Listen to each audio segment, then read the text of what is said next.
Anne of Avonlea by L.M. Montgomery, read for Alitheia Audio by R.L. Wolfe. Chapter 1. An Irate Neighbor.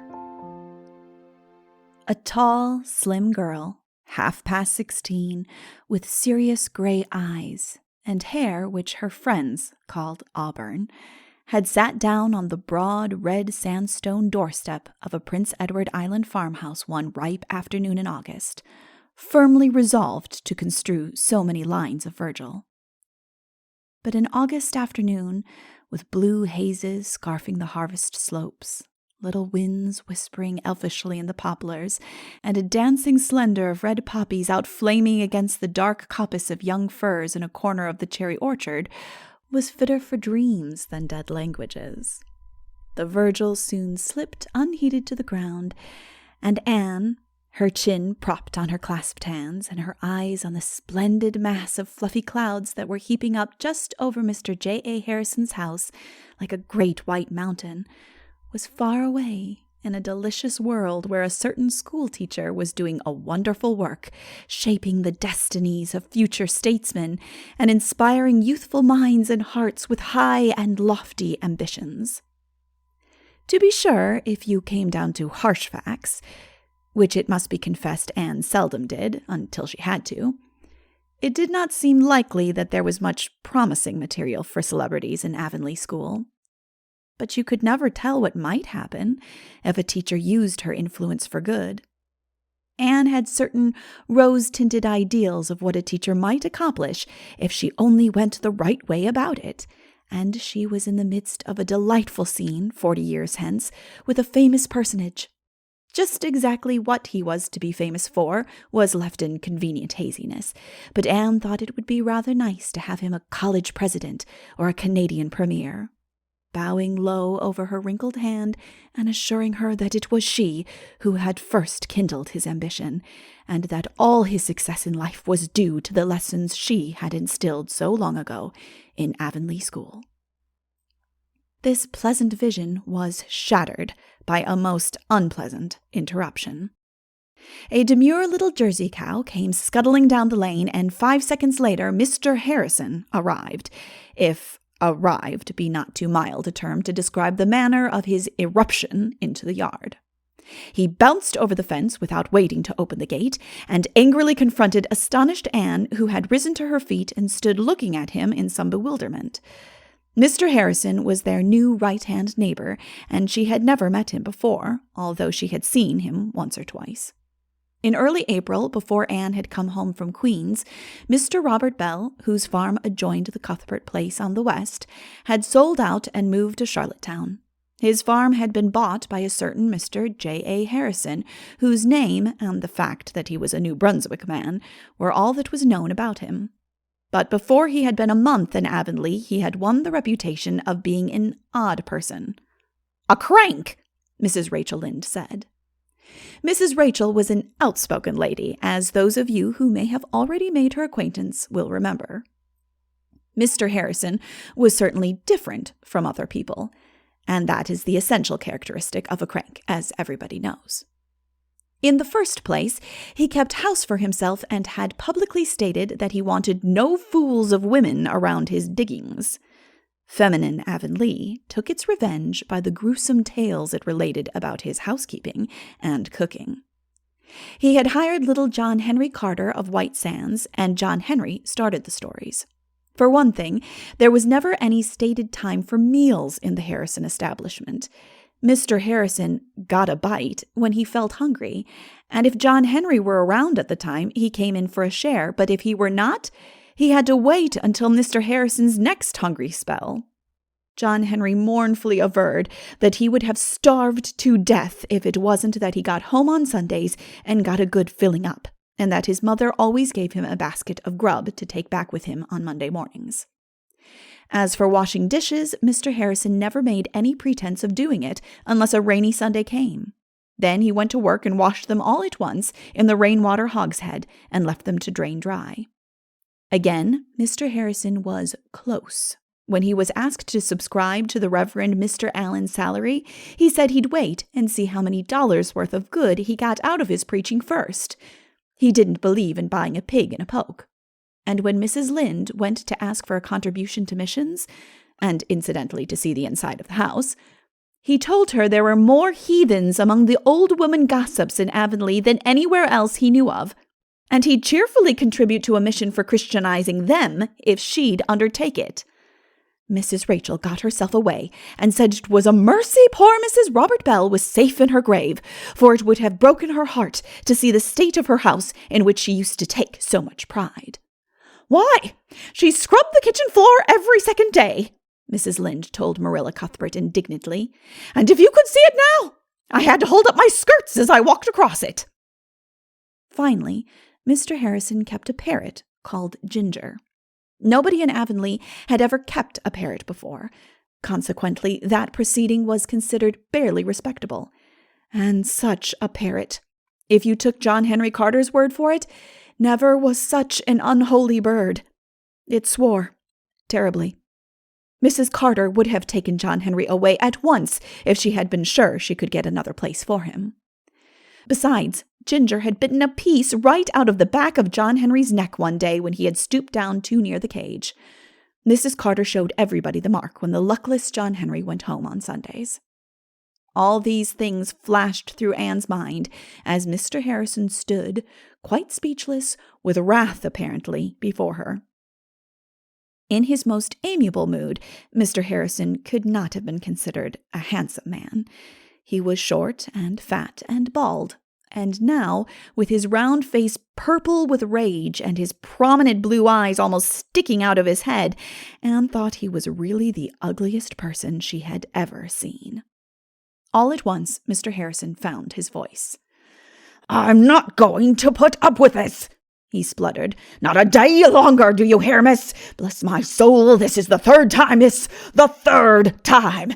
Patience has ceased to be a virtue, miss. I warned your aunt the last time not to let it occur again. And she's let it. She's done it. What does she mean by it? That is what I want to know. That is what I'm here about, miss." "Will you explain what the trouble is?" asked Anne in her most dignified manner.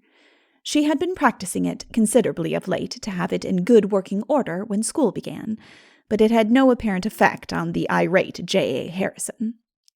"Trouble, is it? Bless my soul, trouble enough, I should think. The trouble is, miss, that I found that Jersey cow of your aunt's in my oats again, not half an hour ago. The third time, mark you. I found her in last Tuesday, and I found her in yesterday. I came here and told your aunt not to let it occur again. She has let it occur again. Where's your aunt, miss?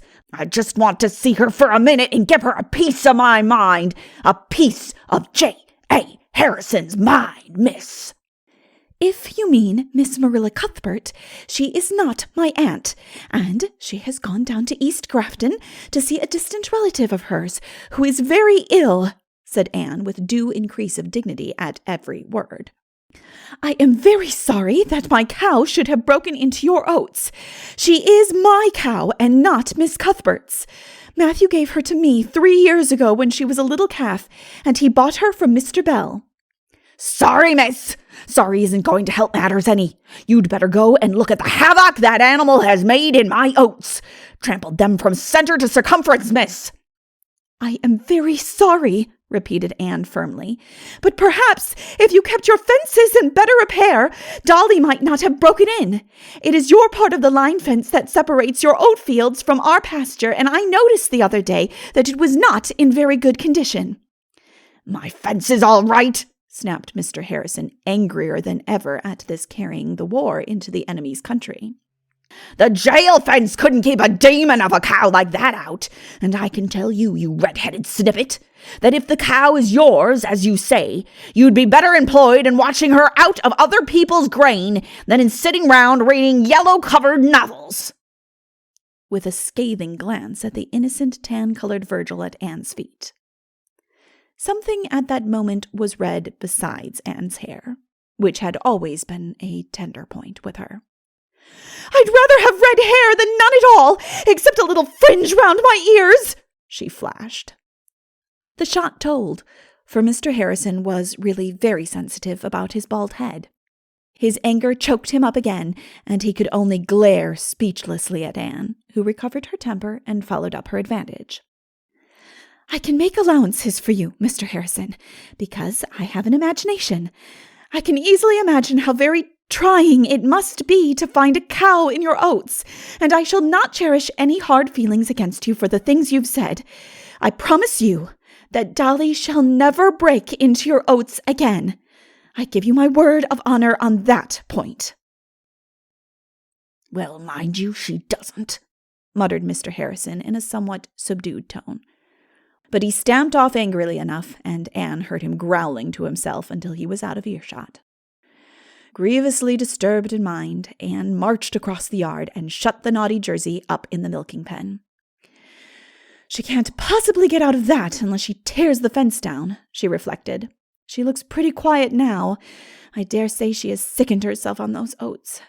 I wish I'd sold her to Mr. Shearer when he wanted her last week, but I thought it was just as well to wait until we had the auction of the stock and let them all go together. I believe it is true about Mr. Harrison being a crank. Certainly there's nothing of the kindred spirit about him. Anne had always a weather eye open for kindred spirits.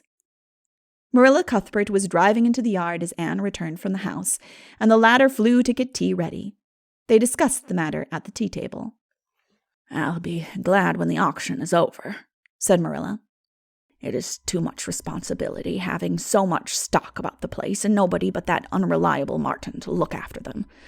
He has never come back yet, and he promised that he would certainly be back last night if I'd give him the day off to go to his aunt's funeral. I don't know how many aunts he has got, I am sure.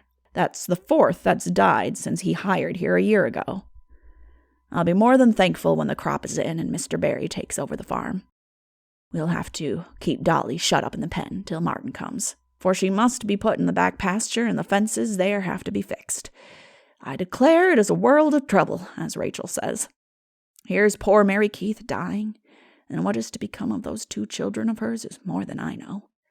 She has a brother in British Columbia, and she has written to him about them, but she hasn't heard from him yet.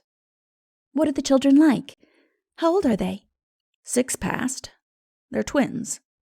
Oh, I've always been especially interested in twins ever since Mrs. Hammond had so many, said Anne eagerly. Are they pretty? Goodness, you couldn't tell. They were too dirty. Davy had been out making mud pies, and Dora went out to call him in. Davy pushed her head first into the biggest pie, and then, because she cried, he got into it himself and wallowed in it to show her it was nothing to cry about. Mary said Dora was really a very good child, but that Davy was full of mischief. He has never had any bringing up, you might say. His father died when he was a baby, and Mary has been sick almost ever since. I'm always sorry for children that have no bringing up, said Anne soberly. You know, I hadn't any, till you took me in hand. I hope their uncle will look after them. Just what relation is Mrs. Keith to you? Mary? None in the world. It was her husband. He was our 3rd cousin. There's Mrs. Lynde coming through the yard. I thought she'd be up to hear about Mary. Don't tell her about Mr. Harrison and the cow, implored Anne. Marilla promised, but the promise was quite unnecessary, for Mrs. Lynde was no sooner fairly seated than she said, I saw Mr. Harrison chasing your Jersey out of his oats today when I was coming home from Carmody. I thought he looked pretty mad. Did he make much of a rumpus? Anne and Marilla furtively exchanged amused smiles. Few things in Avonlea ever escaped Mrs. Lynde. It was only that morning, Anne said. If you went to your own room at midnight, locked the door, pulled down the blind, and sneezed, Mrs. Lynde would ask you the next day how your cold was. I believe he did, admitted Marilla. I was away. He gave Anne a piece of his mind. I think he is a very disagreeable man, said Anne with a resentful toss of her ruddy head. You never said a truer word, said Mrs. Rachel solemnly. I knew there'd be trouble when Robert Bell sold his place to a New Brunswick man, that's what. I don't know what Avonlea is coming to. With so many strange people rushing into it, it'll soon not be safe to go to sleep in our beds. Why? What other strangers are coming in? Asked Marilla. Haven't you heard? Well, there's a family of Donnells, for one thing. They've rented Peter Sloane's old house. Peter has hired the man to run his mill. They belong down east, and nobody knows anything about them. Then that shiftless Timothy Cotton family are going to move up from White Sands, and they'll simply be a burden on the public. He is in consumption when he isn't stealing. And his wife is a slack-twisted creature that can't turn her hand to a thing. She washes her dishes sitting down. Mrs. George Pye has taken her husband's orphan nephew, Anthony Pye. He'll be going to school to you, Anne, so you may expect trouble, that's what. And you'll have another strange pupil, too. Paul Irving is coming from the States to live with his grandmother. You remember his father, Marilla? Stephen Irving? Him that jilted Lavender Lewis over at Grafton? I don't think he jilted her. There was a quarrel. I suppose there was blame on both sides. Well, anyway, he didn't marry her. And she's been as queer as possible ever since, they say, living all by herself in that little stone house she calls Echo Lodge. Stephen went off to the States and went into business with his uncle and married a Yankee. He's never been home since, though his mother has been up to see him once or twice. His wife died 2 years ago, and he's sending the boy home to his mother for a spell. He's 10 years old, and I don't know if he'll be a very desirable pupil. You can never tell about those Yankees. Mrs. Lynde looked upon all people who had the misfortune to be born or brought up elsewhere than in Prince Edward Island with a decided can any good thing come out of Nazareth air. They might be good people, of course, but you were on the safe side in doubting it. She had a special prejudice against Yankees. Her husband had been cheated out of $10 by an employer for whom he had once worked in Boston, and neither angels nor principalities nor powers could have convinced Mrs. Rachel that the whole United States was not responsible for it. Avonlea School won't be worse for a little new blood, said Marilla dryly. And if this boy is anything like his father, he'll be all right. Steve Irving was the nicest boy that was ever raised in these parts, though some people did call him proud. I should think Mrs. Irving would be very glad to have the child. She has been very lonesome since her husband died. Oh, the boy may be well enough, but he'll be different from Avonlea children, said Mrs. Rachel, as if that clinched the matter.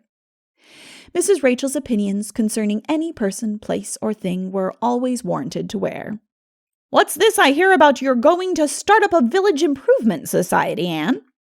I was just talking it over with some of the girls and boys at the last debating club, said Anne, flushing. They thought it would be rather nice, and so do Mr. and Mrs. Allen. Lots of villages have them now. Well, you'll get into no end of hot water if you do. Better leave it alone, Anne. That's what. People don't like being improved. Oh, we are not going to try to improve the people. It is Avonlea itself. There are lots of things which might be done to make it prettier. For instance, if we could coax Mr. Levi Bolter to pull down that dreadful old house on his upper farm, wouldn't that be an improvement? It certainly would, admitted Mrs. Rachel. That old ruin has been an eyesore to the settlements for years. But if you improvers can coax Levi Bolter to do anything for the public that he isn't to be paid for doing, may I be there to see and hear the process, that's what. I don't want to discourage you, Anne, for there may be something in your idea, though I suppose you did get it out of some rubbishy Yankee magazine.